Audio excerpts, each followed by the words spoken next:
একমাত্র অফিসে যেদিন আসি সেই দিন সব কিছু টাইম মতো হয়। টাইম মতো নামাজ পড়ি, টাইম মতো খাই, টাইম মতো ঘুম থেকে উঠি, সব কিছু একদম টাইমলি, মানে পুরা দিনটা একদম মানে কি বলে প্রপারলি ইউটিলাইজ করা হয়, একটা প্রোডাক্টিভ ডে হয়। এছাড়া যেদিন বাসায় থাকি সারা দিন শুয়ে থাকি, কফির পর কফি খেতে থাকি, স্ক্রল করতে থাকি, খাওয়া টাওয়া মানে সব কিছু, মানে ইভেন তখন নামাজ পড়তেও আলসেমি লাগে।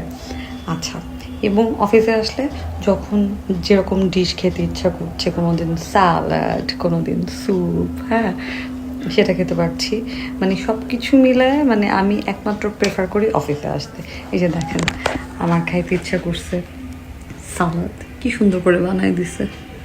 এই ও ডেজার্ট দিছে, আমি ভাবছি আমি একটু চিনি কমাই দিব, অল্প একটুখানি দই দিছে। That's it, very good. I prefer office.